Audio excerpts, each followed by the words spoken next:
Okay, so last section we're going to take a look at this week is 8.1 Part 1.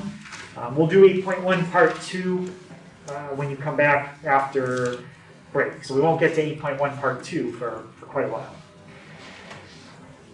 So we've looked at solving triangles before that were right triangles. Okay, if a triangle has a 90-degree angle, that makes it a right triangle. And when we're trying to figure out the sides and the angles, you can use things like Pythagorean theorem if it has a 90. And you can use opposite over adjacent, opposite over hypotenuse, adjacent over hypotenuse. You can use that Sakatoa stuff. Well, if you don't have a 90-degree angle in a triangle, then you don't have a hypotenuse, because the definition of a hypotenuse is it's across from a 90. So without a 90-degree angle, you have what's called an oblique triangle. There's two types of oblique triangles. It can either be acute or obtuse. In an acute triangle, all the angles are smaller than 90. A specific example of that would be an equilateral. So all the angles would be 60. And in an obtuse triangle, you can have exactly one angle bigger than 90. Why not two angles bigger than 90? Yeah? Because the total angle measures of the triangle have to add up to 180. Yeah. All the angles have to add up to 180, so you can't have two things bigger than 90, that'd be bigger than 180. Regardless of which type of problem we have, it doesn't really matter. In fact, the sketches that I do are not going to be drawn to scale. This is the general diagram that we'll use when we're solving oblique triangles. Just like we did with right triangles, we're going to use the English letters A, B, and C for the sides. And we're going to use Greek letters for the angles. When we did a right triangle, A was across from alpha, B was across from beta, and C was always across from the 90. Well, now it's not a 90, so we have to give it a name. Anyone know what that Greek letter is?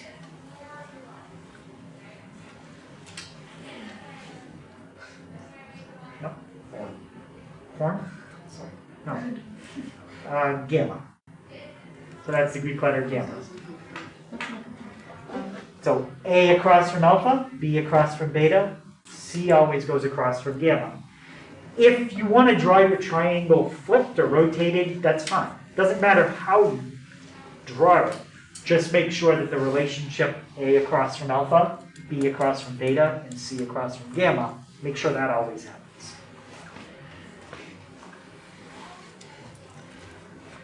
So there's two laws we're going to learn at the beginning of Chapter 8. One is the law of sines, and one is the law of cosines. There's 5 types of problems that we're going to learn how to solve. 3 of them can be done with law of sines.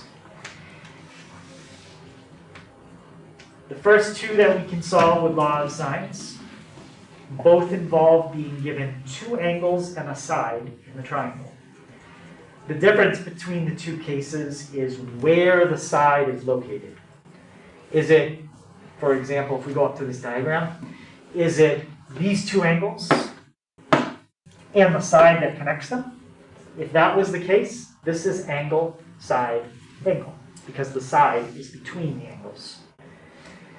If we had something like this, this is the side angle case, because we have 2 angles, and the side that we know is not the one that's between them. That's why the S is not between the A's. You can write this, if you write angle, angle, side, that's the same thing. AAS, SAA. You can write that one either way. Any questions on that? So these 3-letter combinations are just to classify what type of problem we have.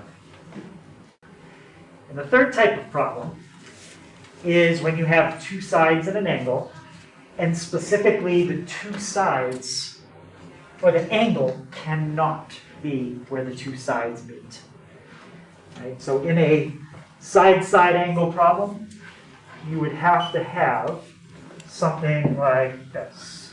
You could know this side, and this angle. That would be fine.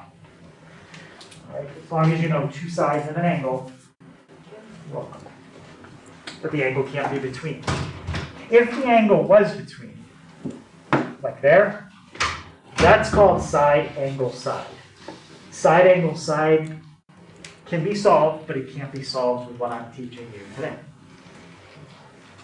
That's a law of cosines problem. Let's see, as far as writing the abbreviation, I would prefer it if you keep it in the SSA order rather than reversing it. It's not nice to do that, so we'll keep that one in that order.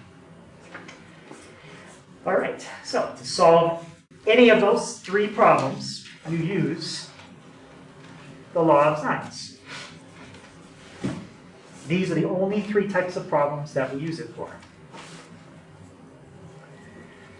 Just for reference, the other two types you're going to learn the next time we have a lesson is SAS and SSS. Those are the other two.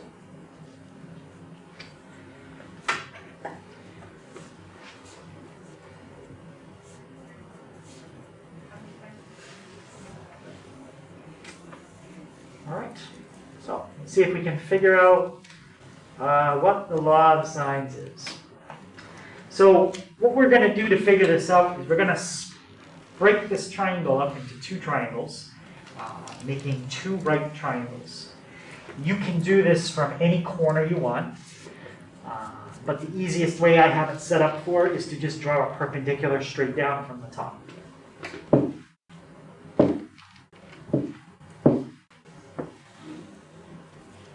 Just like that. And I'm going to call that side H.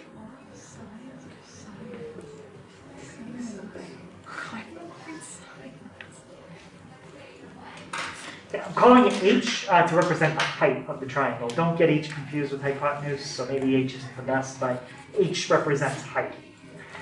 This is a 90, and that's it. All right, now I'm going to label some different sides and angles that I'm going to use here. Let's label this side A. Let's label that side B. Let's call this angle, oops, I can't call it that. Let's call it beta, because beta is across from B. And what angle always goes across from A? Alpha.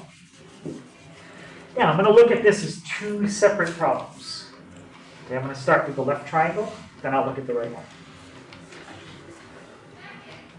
What I want to do in that left triangle is come up with a formula for the height. And I'm going to use these three pieces of information. What do we call the side that's across from an angle? Yep. Yep, that's opposite. And what do we call the side across from the 90? Yep.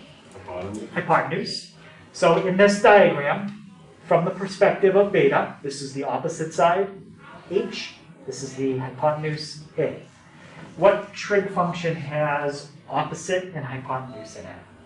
Yep. Sine. So we're going to write down sine of beta equals opposite over hypotenuse, H over A. Now, how would I get, or you tell me, what would H equal if I got it by itself? Yep. A sine beta. A sine beta. So there we go. That's a formula to find the height. We'll call that box 1. I'll come back to box 1 in a minute. Now, let's do the same thing again. I want to find a formula for the height of that triangle. And I'm going to use these three pieces of information. 1, 2, 3. What's the name of side H this time? It's opposite. And B? Hypotenuse. So we're going to use the sine function again. Someone tell me how I would fill that in? John? The sine of alpha is equal to H over B. H over B. And same thing we did before. What would be the formula for H this time? Michael? H is equal to B sine alpha. B sine alpha. Now, let's call that box 2. What do we know about box 1 and box 2? They're equal, right? Box 1 is equal to box 2.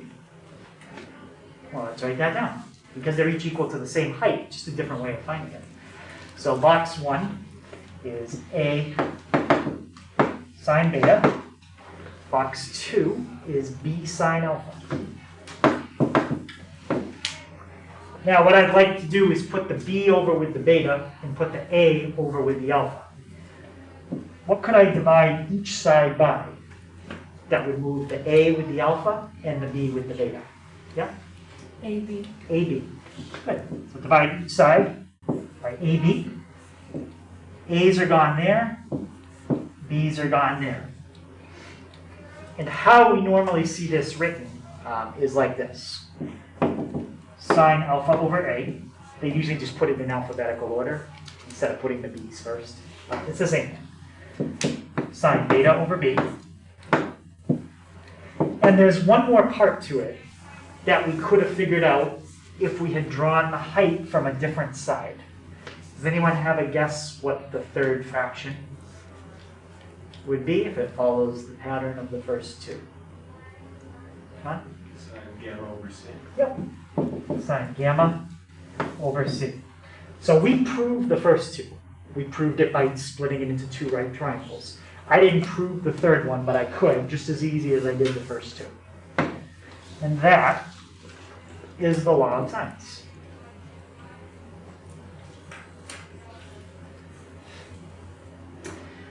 When I look at that, you'll generally hear me refer to that as having three parts. It's really three fractions. You only have to use two parts of the formula at a time. So you're either going to use the first two parts of the formula, the last two parts, or the first part and the last part. But you only pick two parts to use at a time. A couple things you can still remember. All the angles in a triangle still add up to 180, but you cannot use Pythagorean theorem. If you use Pythagorean theorem, then you're assuming gamma is always 90. And it might not be. Okay. Any questions on the formula? All right, so we'll just try 3 examples, and that's it. All right, solve the triangle. First thing is, you've got the information, and on this week's test, you don't really have to worry about it, but how would you figure out if this is a law of sines problem or a law of cosines problem? Yeah, draw it. You draw it and you look at the type. What's the information that you know? So let's sketch it. Again, they're not meant to be to scale at all. I'm going to put A across from alpha. I'm going to put B across from beta. And I'm going to put C across from gamma. All right. Based on the information that I have, can somebody tell me what type of triangle this is using the S's and the A's? Yep. Side angle. It's a side angle angle. You could also say angle angle side. Same thing. That is one of the 3 types that falls under law of sines. So that's how we have to do this problem. So what we'll do is just to organize everything. We did the same exact thing when we did right triangles. Put your 3 sides in one column. Put your 3 angles in the other. Fill in what you know. Let's see. A is 4. Alpha is 20. Beta is 60. Put boxes around everything you need to find. Each one of those would be basically a separate question it would count for on the test. Okay, so this would be 3 questions. That's why somebody asked me earlier how many questions on the test, and I said, well, you have like 3 of these kind of problems, but it's really 9 answers. So. Okay, anything there that we can find first pretty quick? Yeah. Gamma. Gamma, how much? 100 degrees. Yep, it has to be 100 degrees because all of these have to add up to 180. Now, in the past, what have I said about using something that you just calculated to find something else? And don't do it, right? Because if it's wrong, you're going to get the other thing wrong. Unfortunately, there's no way around that in these kinds of problems. You have to use things that you find to find other things. So if we get gamma wrong, we're going to get C wrong. Unless we happen to make 2 mistakes and it just cancels out somehow.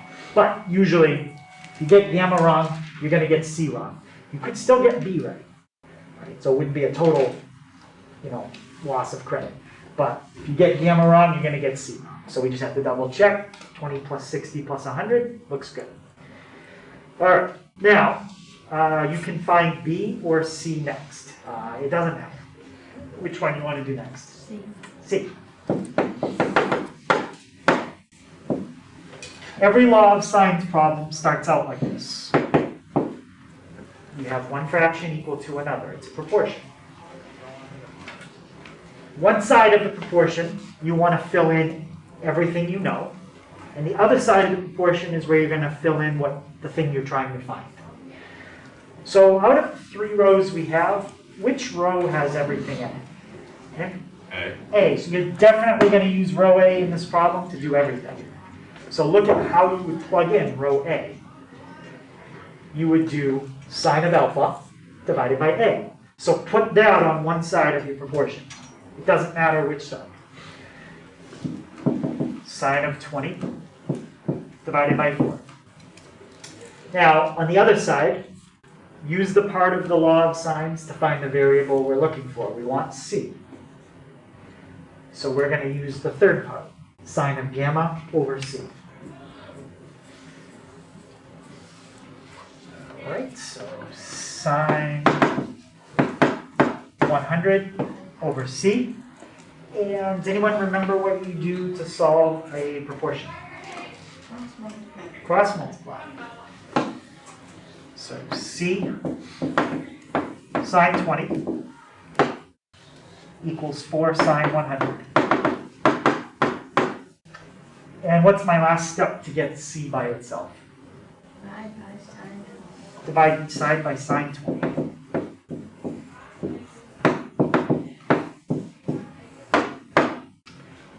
And that's our answer. We have to type that in, and we'll round it off. These problems, they could be in radians or degrees, but we're always going to have them in degrees. Type in 4 sine 100 divided by sine 20. And you should get 11.518. I have my card. Generally, we'll do 3. Okay, 3 decimal places. 11.518.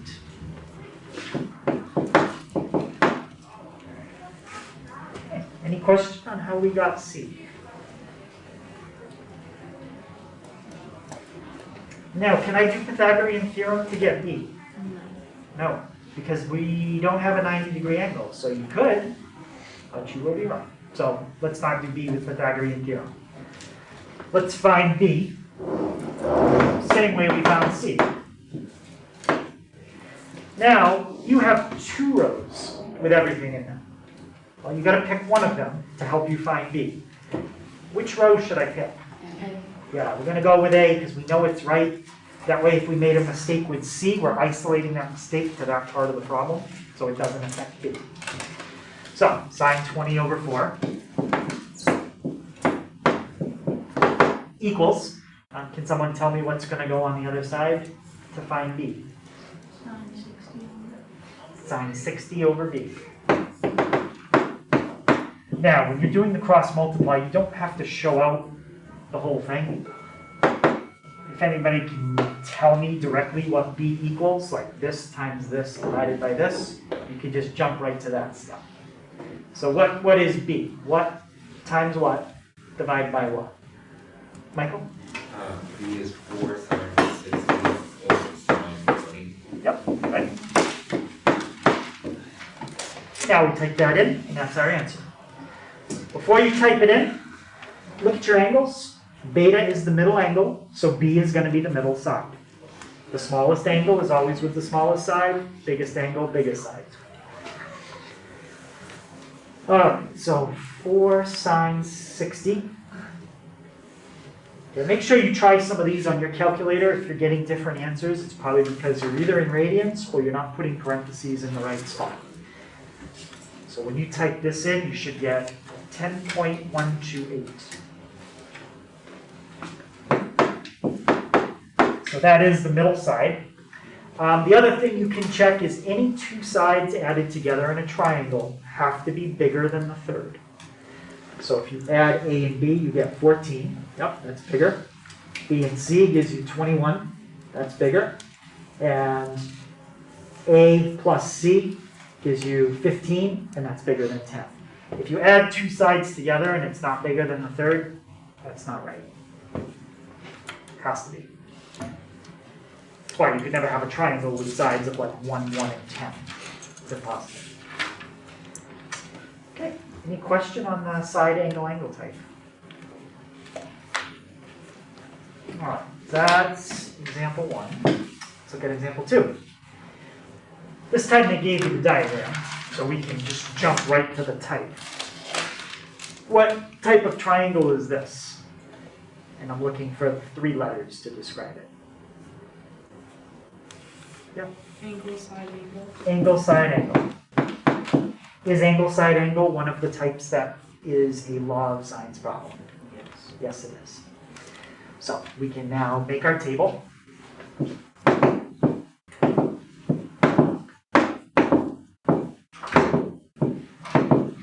Fill everything in. We don't know A, don't know B, and we don't know gamma. What's C in this case? Yeah, C has to be 4. It's not labeled C, but it has to be. What about alpha? 45. That's always across from the A. And beta? 40. Across from the B. 40. All right. Technically, you can find anything you want in any order. Now, you just have to be careful because to use law of sines, you have to have a row with everything in it. With the information we were given, do we have a row with everything in it right now? No. With what we were given, could we make a row that has everything in it? Yeah, then we're okay to use law of sines. What's gamma going to come out to? 95. Now, this time, it's even more important you get gamma right than it was last time. What's going to happen this time if gamma is wrong? Everything. Now everything's wrong. Yeah, because this is the row you're using to figure out everything. And from here, it's just like the last problem. All right, let's find it.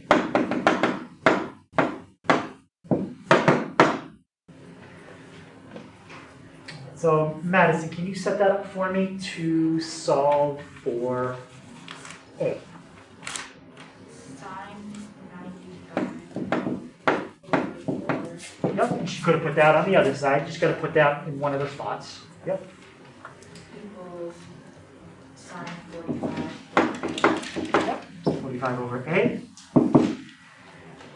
So when you cross multiply, tell me what would A equal? Sophie? 4 sine 45 divided by sine 95. 5 by sine 95. And we type that in. That's A. So 4 sine 45 divided by sine 95. 2.839. All right, Pythagorean theorem to get B? No. No, you'd be close because this angle is close to 90, but you'd be wrong. So we're going to use law of sines again to find B. All right.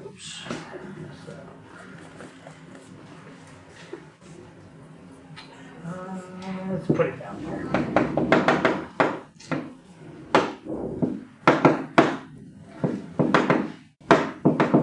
All right. What's going to go on one side of my fraction to find b? 95 over 5. Yep, stick with that row you were given. Well, actually, it wasn't given this time, but at least stick with the row without decimals. That's better, because we know row C is exact answers, where row A is rounded. So sine 95 over 4 equals, and what goes on the other side? Sine 40. Good, sine 40 over b. Cross multiply.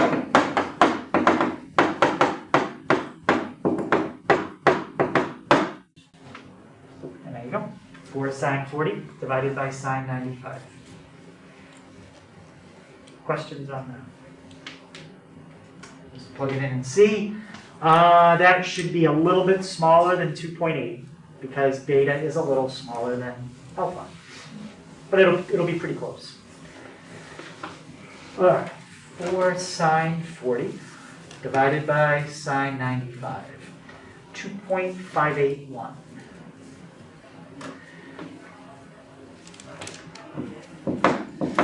Okay, so both of those types, you were given two angles and a side to start. Okay, the last type, you're going to switch it. You're going to be given two sides and an angle, okay, to start. And this is the side-side angle type. Now, the side-side angle out of all the 5 types that we're going to learn, there's 3 we're learning today, 2 you're going to learn next time we have a lesson. Out of the 5 types, side-side angle is the worst one to have to deal with. And the reason why we don't like to have to deal with this one is because what can end up happening is it could just be a normal problem like we've been doing, and you end up finding one answer for everything that you don't know. Or what can end up happening is the 3 things that you don't know in the problem each have 2 answers. So we have to do it twice. And then kind of the opposite of that, which would be the easiest case, is when we try to solve it and we realize this is a no solution problem. So we're going to go through one of these types of cases today, and then we're going to do the other 2 cases next time. So that'll be good because we'll be quite a few weeks away when we come back to this. So we'll have to do the other 2 cases we don't get to, and then we'll kind of refresh what the law of sine was. All right. So let's see if we can solve this one. I took the information we had up above, and I put it in a table. I already know it's side-side angle because they told me. If you want to make a sketch, you can double check that.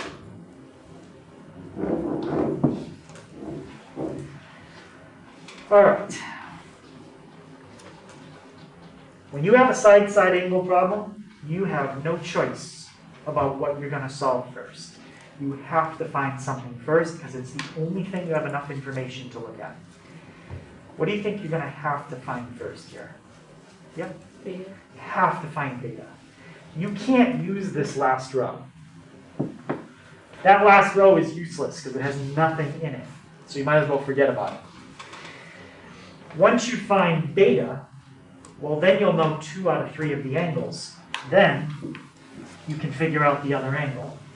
And then once you get that piece of information, you can finally get the side. That's the order you have to go in with a side-side angle problem. Find an angle, find another angle, then find a side. Okay, so let's find beta.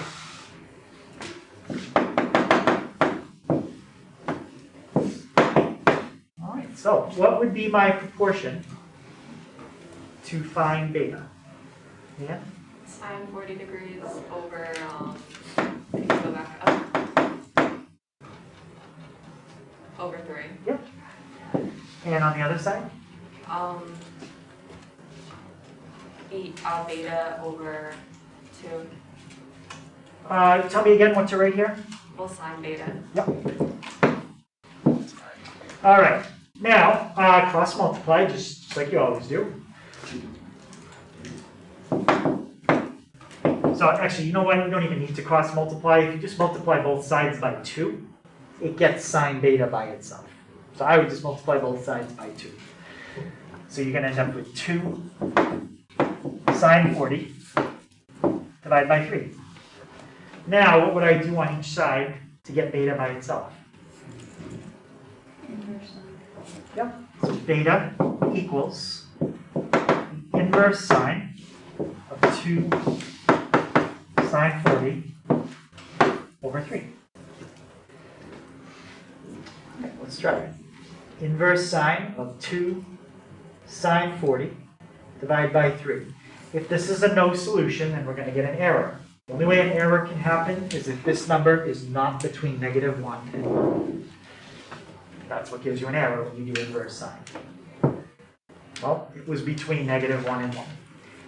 So the answer we got is 25.374. What I do with this is I write it higher in the box, and if there is a second answer, I'll put it below it. If there's a second answer for beta, that means so that would mean beta has 2 answers. Then everything we don't know has 2 answers. It's kind of like it's all or nothing. They either all have 1 answer, they all have 2 answers, or they all have no answer. Well, it's not no answer because we just got an answer. Now, to get the next answer, think about this. The sine of 40. Where's 40 degrees? What quadrant? And how do your trig functions evaluate in the first quadrant? They're all positive. So the sine of 40 is a positive. What kind of number is 2? That's a positive. So positive times positive divided by what kind of number is 3? Positive times positive divided by positive. That's a positive. So you're looking for where sine is positive.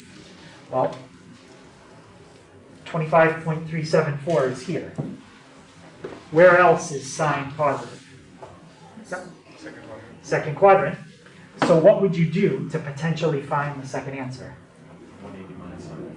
Yep, 180 minus that answer. If there is a second answer, that's what it would be. 180 minus your reference angle. 154.626. I'm going to write that off to the side as a question mark. I don't know if that works. If it does, I'll put it in the box. What do you think I have to check here to see if that works? Or a better way to say it might be see if that fits. Nick? If all 3 add up to 180. Well, these 2 angles would be separate problems. So these 2 angles would be, if we're going to end up with 2 answers, it would be totally separate. We could make like another table. One table would have this number for beta, one table would have this number.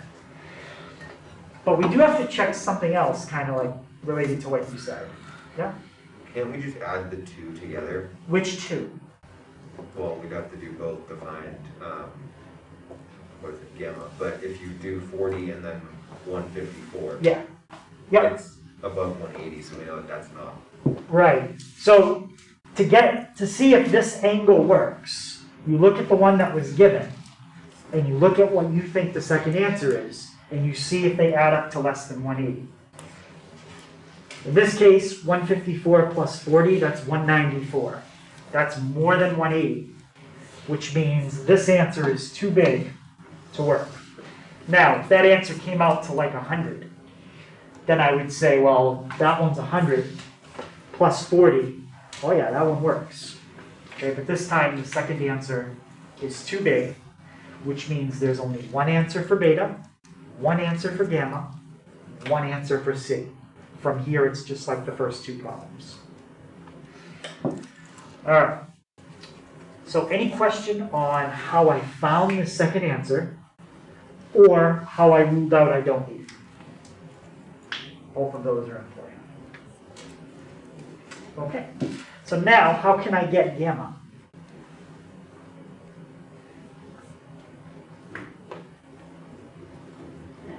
That's it. Alpha and beta. Yeah, we've got alpha and beta. That adds up to 65.374. And subtract that from 180. And that's going to give me 114.626.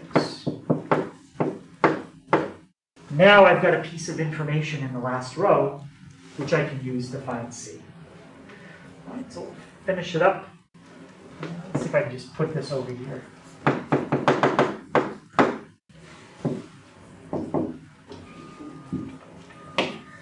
All right, how would I set up my proportion to find C? John? Sine of 40 over 3 is equal to the sine of 114.626 over C. Sine 14626 over C. And we cross multiply. And we're going to get 3 sine 114 divided by sine 40.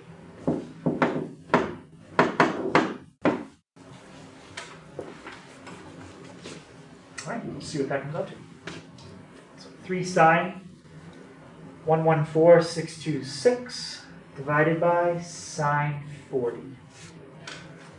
That gives me 4.243. All right, let's see. Biggest angle with the biggest side. Yep. Smallest angle, smallest side.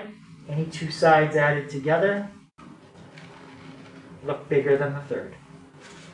Looks good. And some, any questions on that? So you'll have most likely one of each type, aside the first type, the second type, and the third type on the test. Okay, so the homework has some questions in the book and then 2 questions I added on the board. Let's just call this question A and question B.